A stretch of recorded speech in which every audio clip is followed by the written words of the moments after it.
Selamat datang di laboratorium. Inilah dia, roti Jepang dengan gandum utuh. Selamat menyaksikan proses pembuatannya.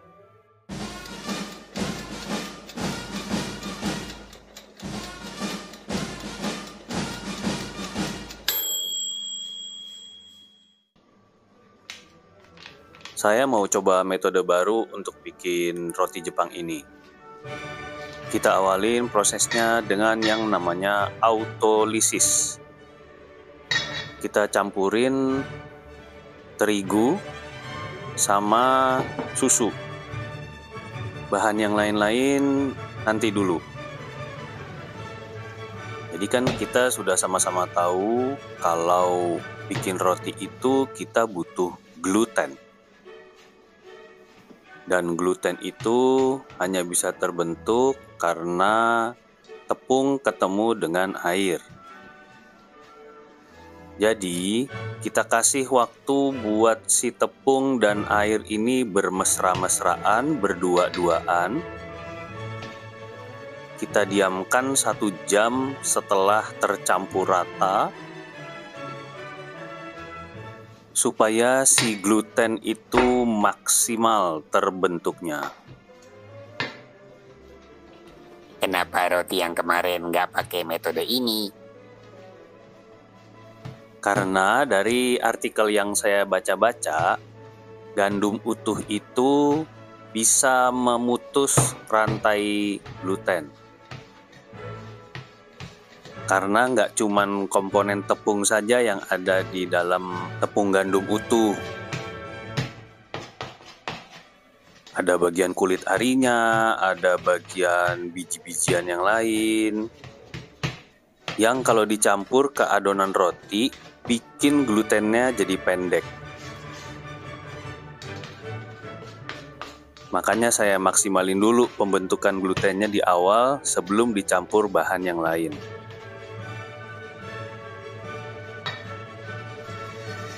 Dan inilah dia, bahan-bahan pembuatan roti Jepang kita hari ini. Tepung gandum utuh, terigu dan susu yang sudah kita autolisis, yudane atau tangjong, garam, sebutir telur, si manis gula pasir, dan gareng si sourdough starter kita.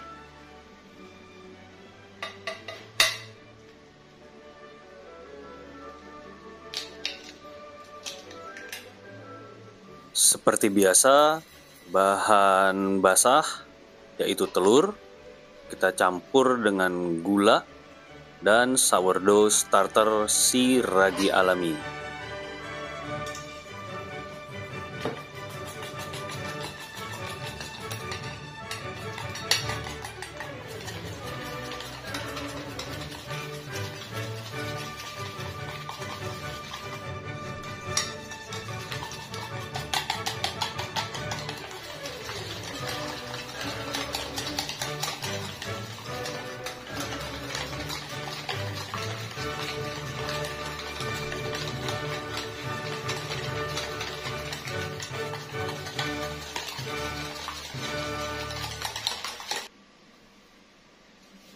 Garam kita campurin ke tepung gandum utuh sebagai bahan kering.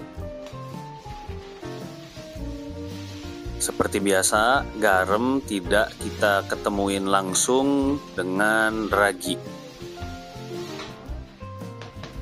Kita lihat hasil autolisisnya, udah kuat glutennya. Nah ini bahan yudane atau tangjong ini yang bikin nanti rotinya jadi empuk dan wangi dan enak rasanya. Ini bahan rahasia saya, nggak akan ketemu deh mau cari di pasar manapun. Kalau penasaran gimana cara bikinnya dan apa efeknya ke roti, tulis di kolom komen aja ya. Kalau ramai yang mau tahu, nanti saya bikinin videonya khusus.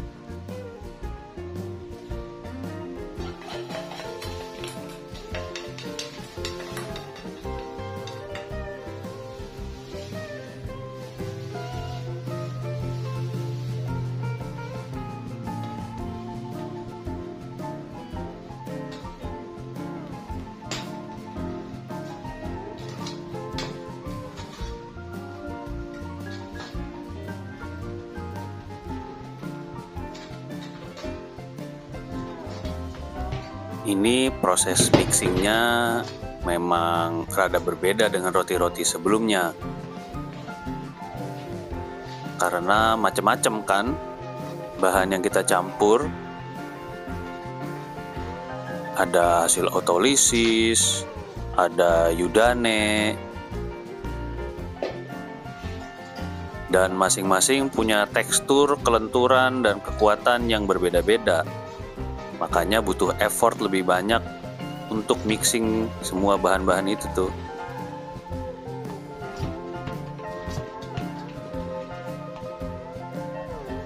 Karena adonannya berasa sedikit kaku, makanya saya tambahin sedikit aja air.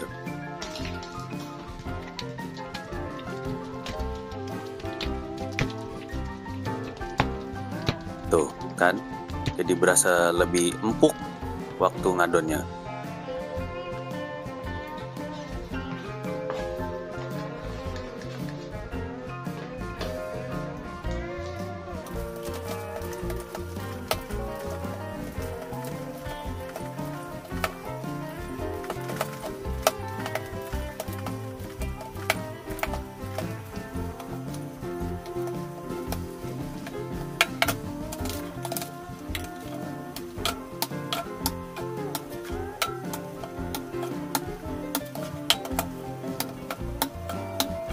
Setelah sekitar 7-10 menit, udah bisa kita diemin.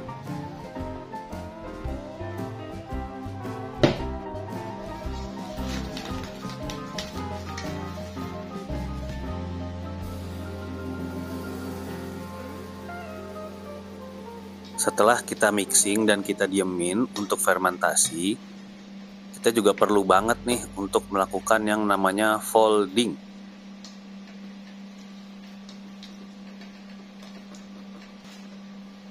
Kan setelah dilipat-lipat gini kan glutennya jadi bertumpuk-tumpuk tuh. Nah, jadi nanti dia bagus untuk memerangkap gas hasil fermentasi dan pada saat di baking di oven.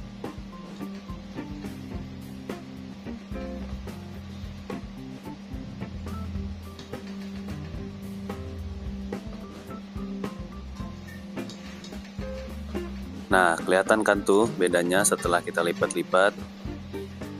Lebih lentur, lebih tidak gampang putus.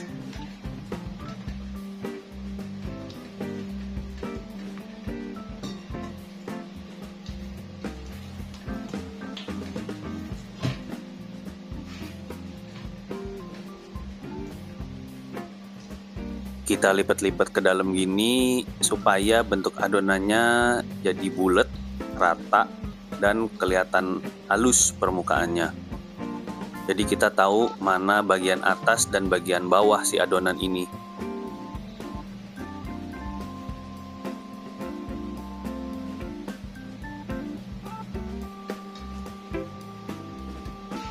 Udah deh, kita diemin dia sampai ngembang.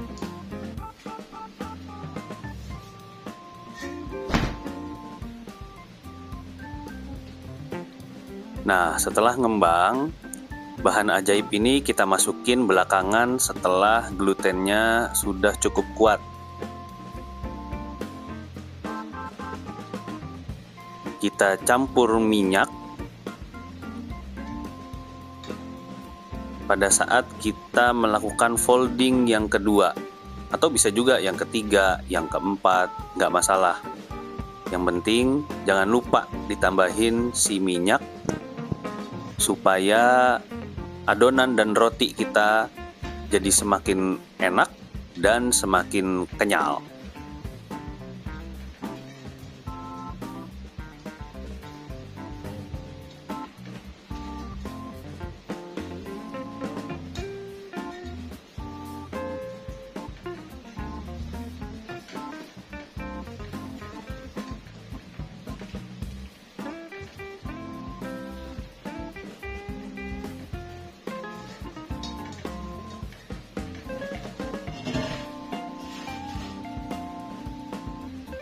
Nah, udah mulai berasa nih di tangan nih efek minyaknya.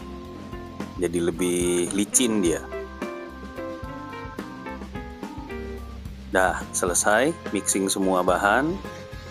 Kita diemin dia antara 3 sampai 4 jam di suhu ruang.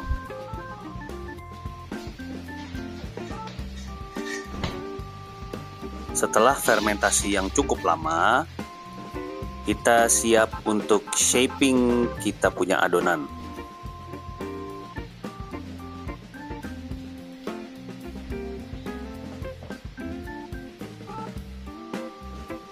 Taburin tepung dulu di bagian atas dari adonan kita supaya dia tidak lengket.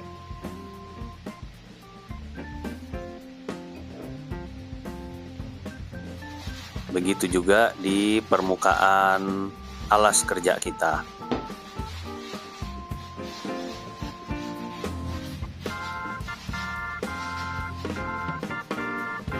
Kalau sudah rata tepungnya, bisa kita pindahin adonannya.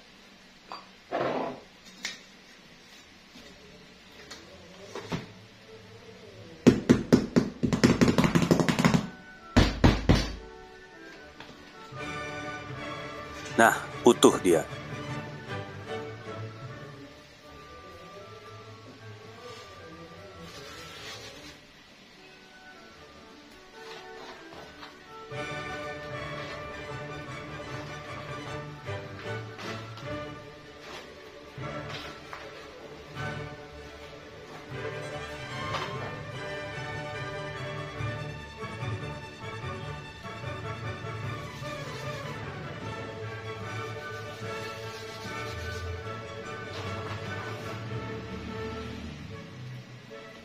Kenapa nggak langsung masuk loyang aja sih? Kenapa mesti dibentuk-bentuk begini segala? Nah, dibentuk begini juga sebenarnya kan melipat-lipat ya. Jadi struktur glutennya dia bisa bertumpuk-tumpuk dan dapat yang namanya oven spring. Itu yang akan bikin roti kita jadi lembut dan rata nanti lobang-lobangnya.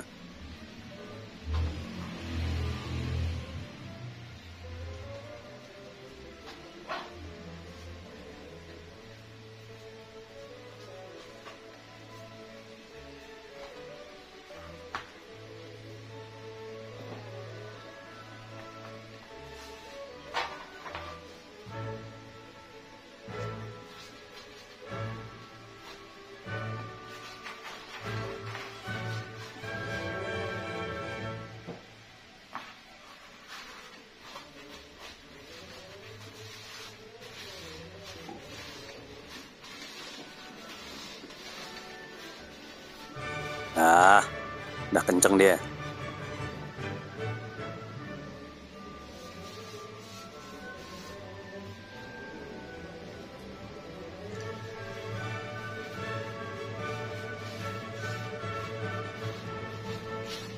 Siap-siap ratain tepungnya di adonan sebelum kita masukin ke loyang yang udah kita ratain tuh menteganya, biar nggak lengket dia di loyang.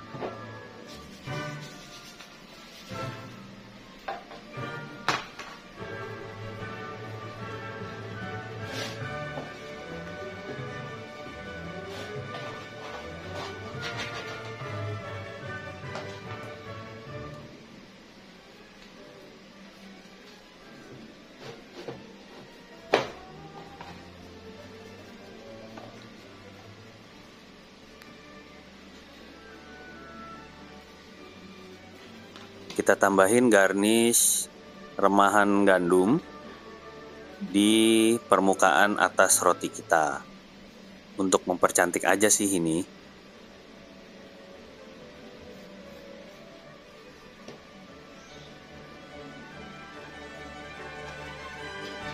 Tuh lihat, setelah di proofing naik sampai ke atas permukaan kan?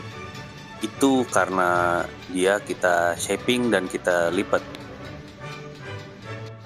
Setelah kita panasin ovennya selama 10 menit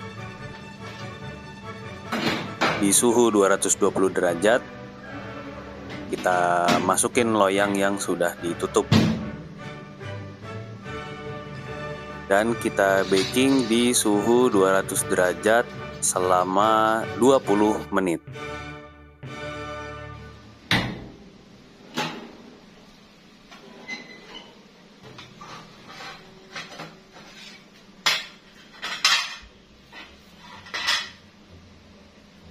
Tuh, jadi deh. Ini wangi loh ini. Gak sabar deh jadinya pengen makan. Kita lihat yuk isinya yuk.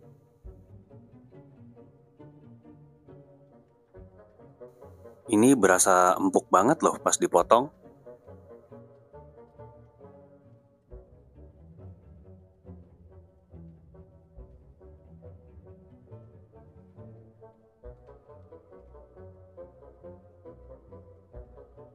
Nah, alhamdulillah rata breadcrumbs-nya. Tuh, empuk banget lagi kan?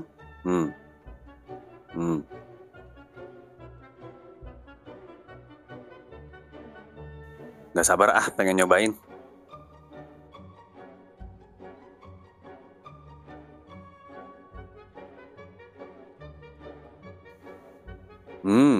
Enak banget loh ini rasanya.